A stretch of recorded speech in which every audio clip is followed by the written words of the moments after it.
This is a Hot Pie Media original. Well, we go from the Jagger family to Cecily Knobler, who's in Los Angeles, Cowboys face painter, film critic, writer, relationship expert. It's quite a segue from Chris Jagger, whose brother happens to be Mick, to you. It's beautiful. I mean, I feel like I'm in really good company. I have to tell you something. I'm mad at you because you're a little behind. I'm waiting. And because of you, I was kind of Facebook stalking. You know, when you go on a date with someone and then you figure out like who their significant other is. So you start stalking them on Facebook. So I was just looking. I just want to see what this person looks like. And then I accidentally liked her photo. And you're mad at me about this? Yes. That's because it? If you'd been on time, I wouldn't have been doing that. Yeah, sorry. You've never done that? Like you're looking through. No. Everybody does that. You have an accidental like Instagram like. Everybody hurts stuff by accident. Nope. Everyone. Never. No way. No. What? Yeah. I've never. Do you not? No. The answer's just no. I've never even thumbed around. Isn't that terrible? It's not terrible. It's just, it means that you're just sort of checked out of life, I think. Well, that's a little dramatic, but probably true. I don't know. I think you have to. I'll be honest. I don't really know. I don't know if there's some kind of sociopath thing going on here, but I don't really know what I've missed. I don't really feel like I've missed anything. I'm not that. Is it terrible to say? I'm just not that worked up about it. I don't really care. You just don't care about anything. You just want to live your life, get your coffee, drink your wine, do your show. That's it. Well, I've got some kids and stuff. That kind of matters. But yeah, actually, it's isn't that just is that sadly simple or just simple? I think it's nice. I think it's I don't think it's sad at all. I think I get very obsessive and investigative. Yeah. I'm very good at figuring stuff out. So I'll go, okay, this guy, all right, she liked a lot. She's in a bunch of old photos. That must be an ex. Then I click on that. I go down a deep dive to whatever that person, and that's all fine. I think we do it, but I think it was weird that I accidentally liked a photo. Yeah. Well, I hope it all works out for you too. I don't know that's the end of the world. I don't know with my sort of simple path and either lack of focus or ridiculous focus. I'm not sure which one. Mm-hmm. People point out to me often what a freak I am in that way. But I don't know if I was this way and I carried it into my football career or football taught me this. But I come away with the same thing. Fans and haters alike are alike. It doesn't matter. You just do what you do and leave it out there, and none of it really matters. All you can do is what you do. This is very zen. I like this. This is good. You're teaching all of us a wise man. But that is true. You're right. It doesn't matter. At the end of the day, life is just a little blip, and none of it matters. You like somebody on Facebook, whatever it is. It's nonsense. Just stay in the moment. I used to learn in football. There's a play that takes 1.5 seconds. That's it. I got 1.5 seconds. I need to stay there, and everything else is irrelevant. Wow. How about that? I did not think I was going to learn something today. Take that. It's kind of Yoda-like, right? It's very Yoda-like. I'm Yoda. Except that Yoda doesn't get crushed in that 1 second, he doesn't. It doesn't get a concussion, right? Doesn't get a concussion. I understand, but I don't know. It's just I'll stop there because otherwise, these Yoda-like things are going to just keep coming out. I like this. I had a thing. I was saying a thing that I thought was just kind of silly and funny, but it did happen. But you now made look it at me. deep. I've gone. I'm talking to Chris Jagger. He's talking about writing songs and his brother, and them growing up in the Jagger family. And I don't know. I just had this introspective moment. All right, I like it. This is the new. Well, I guess the old you. It's not even the new you. Well, you make me sound like I am Yoda. You are in many ways. You like to wear a little robe. Yes, I like to wear a little robe. Not a big one. I want a little one. A really tight one. Little robe. You kind of wander around. Yeah, I do. And I can do flips. I do flips really fast, like a bunch of flips. Real quickly. No one really knows what side you're on. That's the thing with Yoda. Exactly. I mean, yeah, he's on the good side, but he's open. Yeah. He's open to all sides. He's not judgmental. You're like that. You're very much like that. And I wear the robes. Speaking of movies. Oh, you do wear, and it's such a small robe. It's tiny. Like it's very little. It's kind of open. Yeah. The way I'm picturing Yoda it's like a potato sack with a little wrap around it. You often wear that. A lot of people don't know this about Jeff.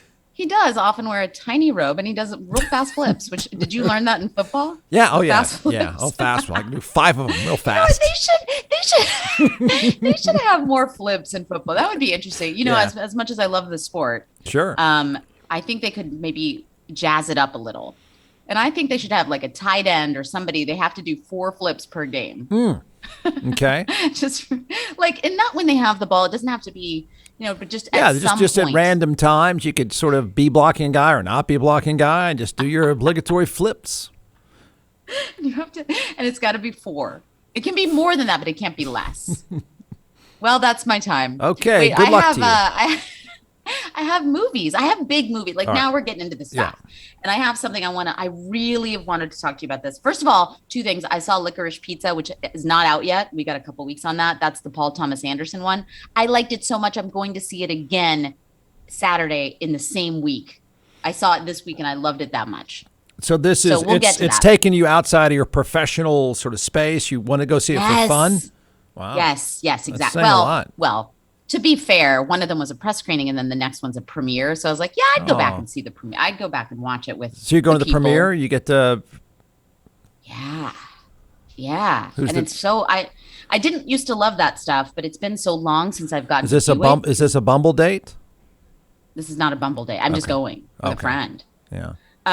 But isn't this exciting? Okay, but we're not there yet. Right. This week, let's talk about Ghostbusters because I have a lot to say. We have Ghostbusters Afterlife. That's the new one.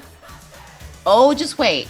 It stars the sexiest man alive, Paul Rudd. I say stars. That's a lie. He does not. The previews make it look like he's the star. Yeah. He's not the star. He's, but it was so written and directed by who's Paul Rudd? Is he Bill Murray's character from the original? No. So it's not a remake. It's in the future now. So all those people still exist as they were. Paul just plays this family moves to this. I can't tell you too much, but they moved to this town of ghosts, and Paul Rudd's the teacher. But they only show a school scene once. You know what I mean? Like he's the teacher, but then they never even go back to school. Okay. Now, this was written and directed by the original director, Ivan Reitman's son, Jason. And I have to say a couple things. Can I get like kind of? Are you gonna cry? I'm gonna get corny for a second. Oh, I might cry, but because it's been 2 years almost before I'm just kind of getting back into these actual theaters. I'm still a little bit nervous, to be honest, and. I went to this and I was reminded why movie theaters, like they're so magical. Like I went to that one. I was a cast and crew screening and it was at this place called the Regency in Westwood. It's this old theater. It was built like in the 30s. All these amazing movies have premiered there. And Ivan and Jason were there. Ivan Reitman was there just watching the movie with us. The entire crew, like all the people who did the CGI and the sound and everything, they were all wearing like their Ghostbuster outfits. Everybody got there was so much love in the room. Oh. And you could tell that set was like amazing. And I was ready. I was taking pictures. I was Instagram. I was so into it. And then I watched the movie. Yeah. It's so bad. Yeah. It's so bad that it like does not even make sense. And here's what I'm thinking. You got this kind of movie needed. Do you know who Lord and Miller are? They did the reboot for 21 Jump Street and 22 Jump Street, which were hilarious. This needed some satire. Give us that. And this felt like if an 8-year-old tried to write a script for Stranger Things and they're like, turned it in. They're like, this go blow up now, like it just, there were surprises, there were cameos, a couple funny lines, but it was not very funny. It was trying to be, but not. And they save almost all the good stuff for the end. And by then it just felt like it was, it was too late. You had to sit through all this just to get to the things you want. And this is the last thing I'm going to say about it. It's so sloppy. Like these kids early on, it basically starts in the third act and it stays in the third act the whole time. And these kids figure out there are ghosts like right away. There's no build up to it. It's like, oh, cool, there's ghosts. And then so there's this scene, they find these ghosts. And then the next scene, there's like a howling sound, like a whatever, like, ooh. And one of the kids is like, what? He goes, what's that? And my friend and I were like, I don't know. It's probably a ghost, seeing as how you just trapped one in the last scene. Why? What's the point? I don't understand. What's the point? I mean, the idea is to get all of us back who saw the original and thought, get all emotional like you did and go, oh, this will be fun again. Is that the point?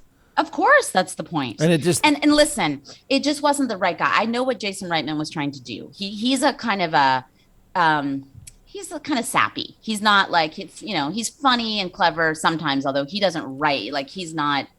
He did Juno and things like that. Yeah. He's a little bit, and he didn't write those, but he directs in very sort of heavy-handed. He likes, a heartfelt thing. There's nothing wrong with that. And I get why that's why they would try to go there with this for many reasons. I get it was just this is kind of serious and mushy. It's mushy. Yeah. They do try to be funny. It's also very on. It's very loud. It's very like, it kind of never lets up. And it's not, if you're going to go mushy, then just do that. Yeah. No. But instead it's not. I think he's trying to be Spielberg-ian. Oh gosh. A little bit in that, but you can't do that unless you're Spielberg. Like that, there's a reason that Spielberg. Yeah. And you can't. It just didn't. And because it's kids. It's like through the eyes of these kids. Yeah. And all the kids were good. All the acting was fine. They were great. It wasn't their fault. It was bad. I mean, that was my favorite thing, though. It was like, what was that noise? It's like, I don't know. It's the original was, it was bad in its own way, but it had that Bill Murray smirk to it that it just kind of laughed at. The puffy guy, it was campy, but campy in a good way. Back. There's he's back. Okay. There's baby puppy. They give you all of those things. Okay. It just was so disjointed. Baby puffy guys. I thought it was the Michelin Man. Well, isn't that the puffy guy? Yeah. You're talking about Muncher? You're talking about Muncher. Yeah. The one that eats. Yeah, he's there. Okay. It's cool. Like, I love that I'm just like, I know all the names of the ghosts. Like, well, if we all do you remember the was it Wet n Wild or Whitewater? Do you remember those water slide parks in Dallas is the one I used to go to? Yeah. Whitewater, you remember that? They had in 1984, they had a slide and it would just play Who You Gonna Call, that song, the Ghostbusters theme song. It just played it the entire time. Listen, you'd just be there. I had to play it 7,000 times for my kids in the car. It was. Name the artist. Name the artist. Me? Yeah. That's Ray Parker Jr. Oh, look at you. Okay. What do you mean? Of course. Sorry. It's great. But what I'm saying, and again, I'm not trying to tell you too much, but they save all the things that you're ready to see and be excited about. It's just the very end. And you just had to sit through and I didn't know that Ivan and Jason were sitting through. They gave a little speech at the beginning, but they usually leave after that. But they sat through the screening, and my friend and I were kind of. I hope they weren't too close, is what I'm saying. Yeah, sure. It was so bad that we were kind of making little comments and stuff like jerks. Look. You kind of know a movie's not going to be that great when Ivan Reitman comes out at the beginning and he goes, "Hope you brought your own salt because the popcorn's a little low salted." But there's really no comment about the movie. Yeah. Wow. John McClellan is the co-founder and creator of ATX Hot Sauce in all 50 states, now in several retail outlets as well. So we're going to turn it over to the social media rock chef superstar, and we're going to walk through a few sauces and why you should buy. We've done Beat Heat. So we're second in line now for the tasting. Don't forget, everyone, go to atxhotsauce.com. So here we go. All right. So this one is our smoked habanero 5-pepper. We smoke habaneros with ancho, pasilla. Is that going to hurt? This one? No, Yeah. This one's actually really, really good. Okay. This is like your traditional tapatilla, but without the vinegar in it, right? And because of that fermentation process that we've talked about all the time. This one is great on sandwiches, pizzas, things like that. Great on hot wings. I think you're going to really like this one too, especially the smoky flavor with the adobe chipotle and the smoked habaneros. We actually smoked the habaneros before we. Does that go with the cab? This would not go with the cab. This would go with the great Chenin Blanc, though. I teed you up with that one. Yeah, yeah.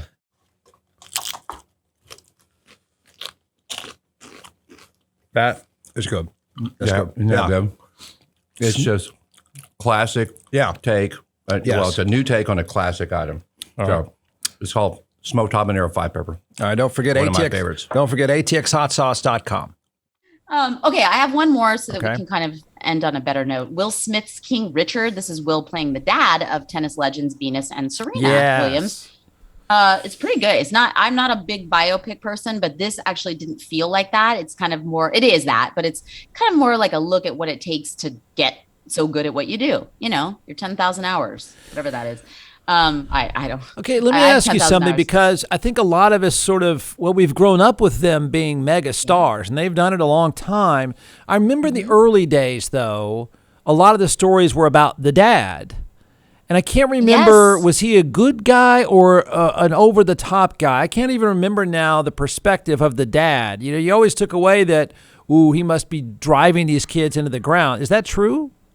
Well, I think you kind of learn a little bit more. I think the perspective that we've had, the story on him, is that he's been a little rough. Yeah, you know, he's a tough guy on these girls. But that's the question: what makes a legend? And like Michael Jordan wasn't his dad like that? I mean, honestly, I think there's like a tie in there, and I mean, or you have to be that hard on yourself to even really get there. But yes, it's funny you say that, because Will Smith playing him, Will always sort of wants to humanize. Yeah. You know, he wants to kind of soften. He's such a sort of gentle person. He doesn't like to play anyone. And I appreciate that. You know, everybody's got like, you know, it's not all black and white. But I think that Will does it sometimes a little too much. So then the character that you sort of know has an edge kind of loses that edge. But he plays it pretty well. Like he does. And he's so likable. He just is. And so, you know, I'm always sort of comforted by Will Smith. I know that sounds cheesy, but I am. And so, you know, it's a good movie. It's worth checking out. Really? It's, you know, is that because of him? What's everybody? I think it's well done. There's some cheesy there's some moments that don't work. Let me ask you something that bothers me, and maybe it's just me, but usually sports movies, the sports suck. I mean, like it's fine, the build up and the talk, but then you actually get somebody playing. You've got some actor that you know sucks at it. Like football movies are always terrible. None of them ever are real. Yeah. It's just bad scenes. Like everything is in the mud kind of stuff, and it's just unrealistic. Right. I mean, we're talking about two of the greatest tennis players, two of the greatest ever to play. Is it realistic? They never play tennis in the movie. I'm just kidding. Wouldn't that be so weird? Sit around and talk. This is really more about their like slumber parties and stuff. Okay. No, I don't know, because I don't honestly. It looks good to me. Okay. I've never played tennis. All right, it works. It doesn't stand out as being really goofy. Not to me. Although you mentioned the mud and the football, like I loved Friday Night Lights, and I feel like that's what you the mean. Movie. Both the movie and the TV series, both. You know, I tell you, I knew a lot of guys from the story. Played in college. Yeah, I played in college with some guys who the book was about. Mm-hmm. So I knew the story itself, but I'm trying to think of the movie Friday Night Lights. That was I mean, Billy Bob Thornton. I thought it was okay. I thought the football scenes, you know, the sound and smashing all the time, it was a little overdone, but yeah, it was more realistic than most. And I can't remember the actor then did the TV show here in Austin was really good about trying to make the football scenes real. You mean Kyle Chandler? Who did it in the TV? Like no. I can't remember who's the guy. Is it Peter Berg who produced the? Oh, Peter Berg is the director. Yeah. Yeah, but I think I've heard that he really went out of his way to try to make the football scenes pretty good. And I thought the football scenes in the movie weren't bad. See, yeah, you would notice that more. I know what you mean, though, about the Foley, you know, a little bit much on the sound. Yeah. Like we get raw, and it's always the same. If you really notice, I have noticed this in movies, especially indie movies, but pretty much all movies, they have the same, because it's a sound effect. So every time someone's walking up to a house, it's the same dog like barking. The same button. Swear to God, it just goes, roar, roar. It's just twice. Exactly the same. Well, everybody has the same soundboard, so just push the button. Football tackle, soundboard. You know, right. The football is like, roar. Like you never hear like a play call. Exactly. You know, I guess a little bit in Friday Night Lights, you heard a kill or something. You know, whatever, it was no. I mean, now that you take me back, see, I knew the story, I knew the guys, so I knew. This is a little sexed up. It's not exactly how things played out, but I didn't think the football was all that bad in the movie. Yeah, okay. Yeah, that's interesting. Right. I'd like to know other football movies that you think, I mean, obviously not Any Given Sunday. Well, now hang on. I will tell you about Any Given Sunday. I have a weird take on that. There's a movie that, if you look at the cast, should have been great. Mm-hmm. And Oliver Stone, who's kind of a hack, though. Kind of a hack. It was like, yeah. What, you think he's a hack? I think he's a hack. Yeah, I do. Yeah. Okay. I will say that the football part of that, even though it was his sort of acid trip kind of playing out in football, like whatever the remake of Wall Street he made was like an acid trip of money. It's like, I can't follow this. It's videos. And the football scenes in that weren't all that bad. Okay. The rest of it was shockingly horrible. Agreed. Yeah. Honestly, agree. I auditioned for him once. He was in Dallas. They were casting Tom Cruise's sister for Born on the 4th of July. Remember that? You had to like that. You had to like that Oliver Stone movie. I did like that. And it was really cool to meet him. He was in the room and I got to read. I didn't read with Tom Cruise, but I got to audition for his sister. Yeah. And I was told by casting, this is a true story, that I was too ethnic. What? Yeah. Yep. Wow. Too ethnic. So I'll just let that be there. And you can't say that anymore. That's the thing about the 80s. You have to find a better way to say that. Yeah. You had to. But you called him a hack. Well, he didn't say it. To be fair, he didn't say that. Right, he right. Didn't say that. But, did you like the original Wall Street? I mean, the remake was just, as I said, it was just my head spinning kind of thing. It was horrible. His obsession with talking head. I mean, all I can think of that movie is stop with the talking head songs. Okay, stop it. Yeah. He's trying, and I look. He's made some good movies, and I remember thinking they were really great at the time. And then you kind of go back with him, and they don't hold up. Like I loved JFK. Whatever year that was that it came out, I thought it was amazing. And then I went back and I was like, oh, this is just insanity. Yeah. This is like a maddening. And the acting was really bad. Kevin Costner, like trying to do like a Louisiana accent now. I was like, what is happening? Yeah. Okay. Anyway. All right. Well, there you go. You recommend, what's the name of the movie King about Richard. King Richard? King Richard. That was his name. I mean, he wasn't King Richard. That's not, you get it. His name was Richard. It's a pretty remarkable story to talk about. I mean, the two of them. I mean, that's a once in a generation athlete, and you got two of them. I mean, yeah. But I mean, it took a lot. It took a lot to get there. I mean, they had it in them. They had the skill. It was just sitting there. But like, you got to put in the time, and that's the thing with these sports legends. I mean, can you think of a sports legend that hasn't like just totally destroyed their body and kind of mind to get to where they are?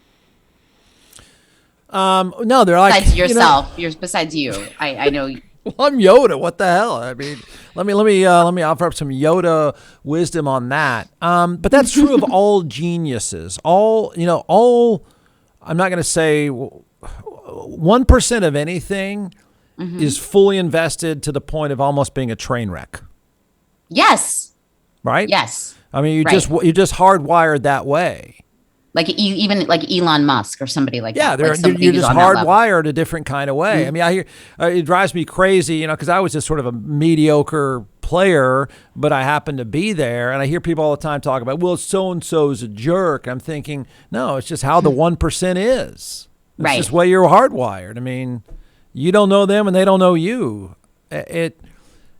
They're not friendly, soft people. The 1%. Well, they could be.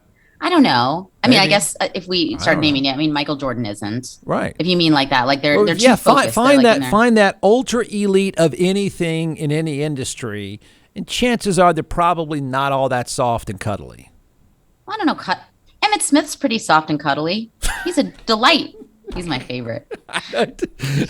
He's soft and cuddly. He is kind of soft. I've met him. He's so. I know. Nice. I told you before. His son and one of my kids are friends. I mean, he's a great guy. He's very nice. Okay. He's so nice. And so I did it. All right. Not only did I do it, but I did it with my favorite player. Never mind all right, I'm wrong. Yoda's wrong. Forget it. I'm all wrong. He's always Steve saying Jobs that too. is a really nice guy. Michael Jordan's a lovable character. Of course he is.